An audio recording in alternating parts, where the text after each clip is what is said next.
I became a public defender in October of 1967. It was a very exciting time to be a public defender in general because we were an experiment. We were formed in the wake of the Gideon case, which said that indigent people accused of a crime must be represented in court by a lawyer. Before that time, that was not the law. Stanley was, without question, the best boss I ever had. He was a very modest guy, and he was very concerned about his employees. He didn't come in, for example, on a case that was destined for the U.S. Supreme Court and to say, I want to argue that because I'm the public defender. He gave you the help you needed, and he let you alone when he didn't think you needed it. Stanley was my first employer right out of law school. I went right into the public defender's office.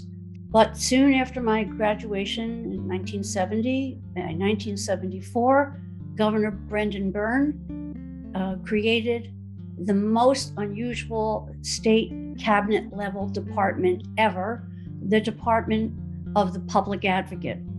And Stanley Van Ness was the only obvious choice to head this department. And it turned out to be a most prescient and beneficial choice on many levels. As Stanley, as the first and founding public advocate, saw it, he wanted someone who had the ability to take up causes for those communities, especially communities who are traditionally disadvantaged, persons with disabilities, communities of color, children, and make sure that they had a voice in the legal system. And therefore the structure that Stanley developed was really quite remarkable and unique in this country.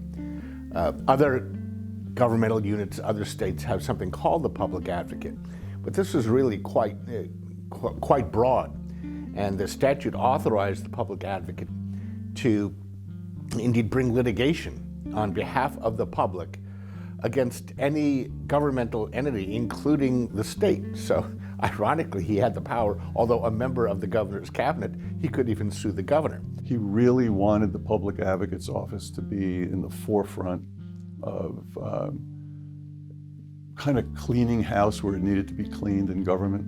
This was the government under glass concept that, the governor had, and Stanley was committed to it. If you look through the issues that were presented, these are issues that are controversial in their local areas. He filed these landmark cases where you made municipalities set aside zoning for low-income housing.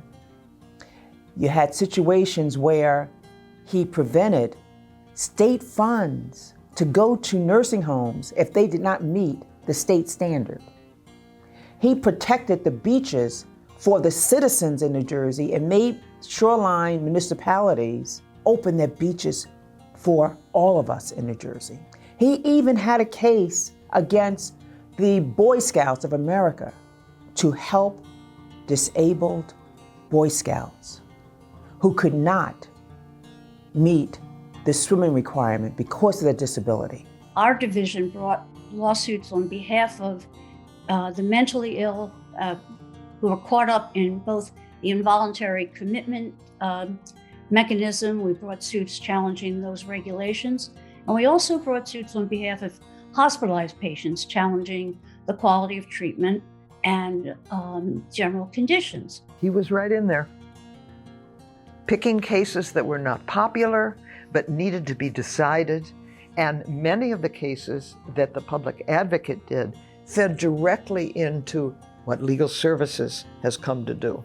In the Marini versus Ireland case, for instance, we felt that it was important that if the issue was one that pointed to the habitability of the house, that the tenant had a right to deduct from the rent monies to make the necessary repairs. And then we also had the issue with Abbott versus Burke.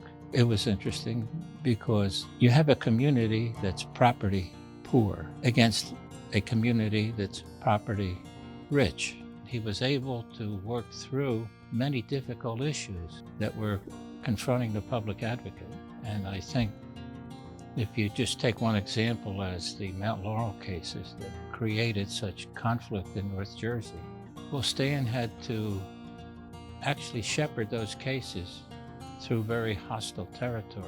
After the Mount Laurel decision came down, the first one, Supreme Court decision, there was a real substantial question of implementation. We were representing now the plaintiffs, and we were involved in every matter that we could find in the state of New Jersey where people were trying to implement the decision. This is when I first had a lot of interactions with Stanley, and his position was to be basically as aggressive as we thought was necessary. And whatever pushback they were getting from municipalities, it never, ever came to our door in the department, ever. He supported all of his staff and all of his attorneys, and whether it meant possible great risk to him politically or professionally, he only had one mission, and that was to carry out the principles of the Department of the Public Advocate. We needed to do something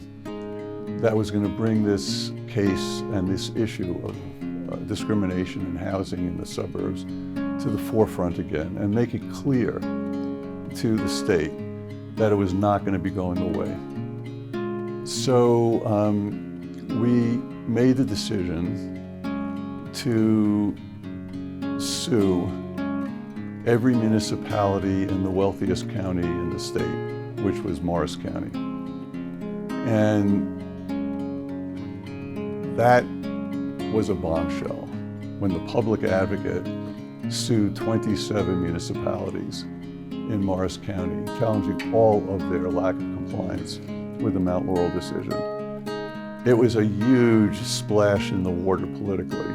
And however he did it, and I have no idea, Stanley just handled it all. And we somehow survived as a department and were able to do that work. And I believe that that is what resulted ultimately in the Supreme Court again taking the case. Now, no question, Stanley was a very savvy politician. He was a political being, but he was that rare package, getting rarer all the time, of a politician with principles. He was a very, very good lawyer. And I always sought out his advice because it was always good advice. He knew how the world worked. Stanley was a wonderful professor, particularly as a first-year student in law school, which is a totally different environment than you were in college. He helped you as a student, he pushed you as a student, and he made sure that you reached your potential. Stanley, from day one, supported women. Stanley was the one who promoted me to the position of Deputy Division Director in the Public Advocate. He was always supportive of women and, of course, and minorities in positions of power. I am very honored to speak on his behalf, unfortunately and sadly posthumously, but he's always with us. The justice gap is still, alas, quite real, but it's through efforts like those of Stanley Van Ness that we're trying to close it. He really occupies a special place in the history of New Jersey. His legacy continues through all of us who knew him and loved him, and it will continue forever.